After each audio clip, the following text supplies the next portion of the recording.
नमस्कार दोस्तों। आज आपके लिए एक बहुत ही महत्वपूर्ण टॉपिक लेके आया हूँ कि हम अफोर्डेबल हाउस क्यों खरीदें, हमें अफोर्डेबल हाउस क्यों खरीदने चाहिए। देखिए, ये प्रधानमंत्री आवास योजना के अंतर्गत सरकार ने ये अफोर्डेबल हाउसेस का एक नियम बनाया, एक कायदा बनाया और इन अफोर्डेबल हाउसेस की कॉस्ट को बांधा। इसके लिए कई ऐसे नियम बनाए गए कि जिससे आपका पैसा इसी प्रोजेक्ट में यूज़ हो सके। कई तरह की सुरक्षा कवच दिए गए जिससे कि हमें एक सस्ता, सुंदर, टिकाऊ फ्लैट मिल सके, हम एक अपने घर के स्वामी बन सकें। तो आज मैं आपको ऐसी वो कुछ बातें बताने जा रहा हूँ कि अफोर्डेबल हाउसेस खरीदने में हमें क्या क्या लाभ हैं और इसलिए हमें इसको ज़रूर खरीदना चाहिए, अवश्य खरीदना चाहिए, जिससे कि हम एक छोटे से अमाउंट को देकर हम अपने घर के मालिक बन सकते हैं। पहली बात, जो अफोर्डेबल हाउसेस हैं वो रेरा के अंदर रजिस्टर्ड होते हैं। जितने भी बिल्डर्स इसको बनाते हैं वो तभी बना सकते हैं, उनके ऊपर रेरा एक्ट एप्लीकेबल होता है। रेरा के अंदर रजिस्टर्ड हुए बिना कोई भी बिल्डर अफोर्डेबल हाउसेस नहीं बना सकता। दूसरी मुख्य बात, अफोर्डेबल हाउसेस जो बेचे जाते हैं वो सिर्फ़ और सिर्फ कवर्ड एरिया पे बेचे जाते हैं, ना कि सुपर एरिया में। सुपर एरिया और कवर्ड एरिया के बारे में थोड़ा सा यहाँ बताना चाहूँगा आपको मैं कि सुपर एरिया बेसिकली एक वेग एरिया होता है, एक वर्चुअल एरिया होता है, एक्चुअल एरिया नहीं होता, यूजेबल एरिया नहीं होता। जिस एरिया को हम इस्तेमाल करते हैं, जिस एरिया को हम रहते हैं, जिस एरिया में हम वास करेंगे, रहेंगे, यदि उस एरिया को हम वॉल टू वॉल नापें तो वो एरिया ही एक्चुअल एरिया को कहा जाता है। वही एक्चुअल एरिया, उसको हम कवर्ड एरिया बोलें, कवर्ड एरिया बोलें, यूजेबल एरिया बोलें, ये सब नाम उसको हम दिया जो कि एक्चुअल है, फैक्ट्स पे है। जो सुपर एरिया होता है वो एक्चुअल एरिया नहीं होता। उसके अंदर ये लोग अपने जो जो लैंड की वेस्ट होती है, मान लो उन्होंने वहाँ पर स्विमिंग पूल बनाया है या उन्होंने कोई और चीज़ें बनाई हैं, जितनी भी चीज़ें कंस्ट्रक्शन करी है उनका लोडिंग इस पर डाल देते हैं।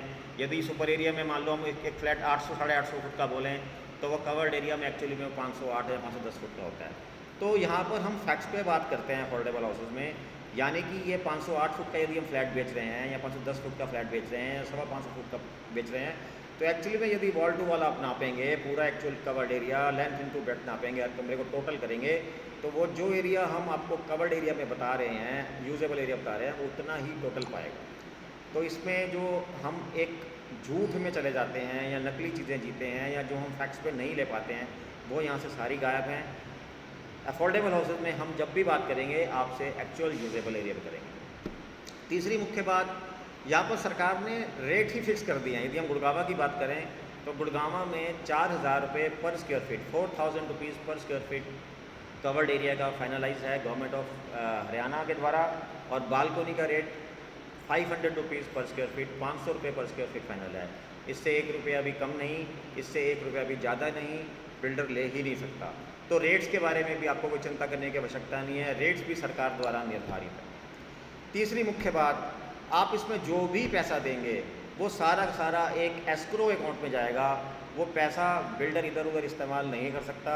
उस पैसे को बिल्डर को सिर्फ और सिर्फ बिल्डिंग में ही लगाना पड़ेगा, क्योंकि वो पर्टिकुलर अकाउंट निर्धारित है और उस अकाउंट के ऊपर रेरा का भी कंट्रोल रहता है, जिससे वो बिल्डर वहाँ पर किसी भी तरह की कोई पैसे का मिसयूज़ नहीं कर सकता। चौथी मुख्य बात, इसके अंदर आप यदि लोन लेते हैं, लोन लेने का एक बात ध्यान रखिएगा, खास तौर से ध्यान रखिएगा कि लोन 5 साल या उससे अधिक का होना चाहिए। मैं दोबारा रिपीट करता हूँ, यदि आप लोन लेते हैं तो लोन का पीरियड 5 ईयर्स और मोर होना चाहिए। यदि आप 5 साल या अधिक के पीरियड का लोन लेते हैं तो लोन के अमाउंट में जो आपको इंटरेस्ट लगेगा 5 साल या उससे अधिक के पीरियड में, तो 2,67,000 रुपये यानी कि 2,67,000 रुपीज़ आपको इंटरेस्ट में माफ़ी मिलेगी। जैसे कि मानो आपकी कोई किस्त महीने की 6 या 700 रुपये गई और मान लीजिए उसमें आपका जो ब्याज है वो 1,700 है और प्रिंसिपल अमाउंट है 5,000, तो जैसे ही आपकी किस्त वो 6,700 की वहाँ पे होगी, उसके ठीक 5 से 7 दिन के अंदर उसका जो इंटरेस्ट पार्ट है 1,700 आपके अकाउंट में रिक्रेडिट हो जाएगा, क्रेडिट हो जाएगा, यानी कि वो 1,700 रुपये आपको वापस मिल जाएंगे जो ब्याज में आपने दिया। टोटल आपको 2,67,000 रुपये, 2,67,000 आपको रिफंड मिल जाएगा, जिसमें आपको ये भी एक बेनिफिट है। और इसके अंदर एक बहुत मुख्य बात ऐसी है कि यदि ये अफोर्डेबल हाउस है जो आज हम आपको 20-20, 23-23 लाख रुपए के मिल रहे हैं, यदि आप ये लोग अपनी बुकिंग करा देते हैं, 3 साल में इनका कंस्ट्रक्शन पीरियड होता है, यदि आप इसकी किस्तें बना लें और इसको किराए पे दे दें, तो इतना किराया वहाँ से आ जाता है कि आपको किस्त भी उससे चली जाएगी और इसके अलावा किस्त देने के बाद भी आपको कुछ पैसे बच जाएंगे, तो आपका फ्लैट आलमोस्ट ये मुफ्त में ही बन जाएगा। इसके बारे में कुछ और अधिक जानकारी के लिए विश्लेषण आपसे मुझसे कुछ पूछना हो, डिटेल में जानकारी हो, बारीकी से कुछ जानकारी चाहिए हो, तो आप नोट कर लीजिए मेरा नंबर है 9312242114। मेरा नाम दीपक बंसल है और मैं बंसल प्रॉपर्टी से बोल रहा हूँ। किसी भी तरह की अफोर्डेबल की कोई भी जानकारी आप मुझसे टेलीफोन पर ले सकते हैं। आशा करता हूँ मैं आपकी अच्छे तरीके से मदद कर पाऊँगा। जय श्री राम।